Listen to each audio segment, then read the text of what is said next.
नमस्कार शेतकरी मित्रांनो, मागील व्हिडिओत आपण बघितलं की पाण्याचा पीएच कसा कमी करायचा आणि तणनाशक कसं मारायचं आणि चांगलं तणनाशकाचं परिणाम कसे मिळवायचे. पण त्यात एक गोष्ट विषय होता की मी सांगायचं राहून गेलं होतं की आपण सगळे तण मारतो, पण हे तण आहे सगळ्यांना त्रास देतंय. तर याचं नाव काय? तर लवाळी. आपण दुकानदाराकडे जातो आणि त्याला म्हणतो की बाबा आम्हाला लवाळी पण शेतात आणि हे पण तण आहे.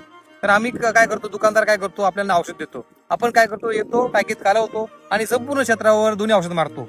काही दिवसांनी काय होतं, हे तण मरतंय आपलं प्रमुख तण, पण लवाळी मरत नाही. का मरत नाही? तर लवाळी त्यात खाली लपलेली असते. हे तण मोठं असतं, लवाळी छोटी असते, त्याच्यामुळे लवाळीच्या पानांवर ते औषध पडत नाही, त्यामुळे लवाळीचे चांगले परिणाम मिळत नाही. तर तुम्हाला लवाळीचे चांगले परिणाम मिळवायचे असतील, या तणाचं औषध मारा. हे लवाळीचं औषध त्यात एकत्र करू नका. हे तण मेल्यानंतर 10-15 दिवसानंतर तुम्ही लवाळीचं औषध मारा, जेणेकरून तुम्हाला चांगले परिणाम मिळतील आणि तुम्हाला संपूर्ण क्षेत्रावर लवाळीचं औषध मारण्याची गरज नाही, जेणेकरून तुम्हाला औषध पण कमी लागणार आहे आणि तुम्हाला रिझल्ट पण चांगले मिळतील. या प्रकारे नियोजन केलं तुम्ही तर 100% या लवाळीचं नायनाट होणारच आहे. आणि 55 क्विंटलच्या उत्पादनाकरता आपण जे जे पर्याय शक्य होतील ते आपण उत्पादन वाढीचे करणार आहोत. पुढील भागात आपण बघणार आहोत की याचा खर्च कसा कमी करायचा ते. आणि या संदर्भातील तुम्हाला काही प्रश्न असतील, काही शंका असतील तर मला कमेंटमध्ये विचारू शकता.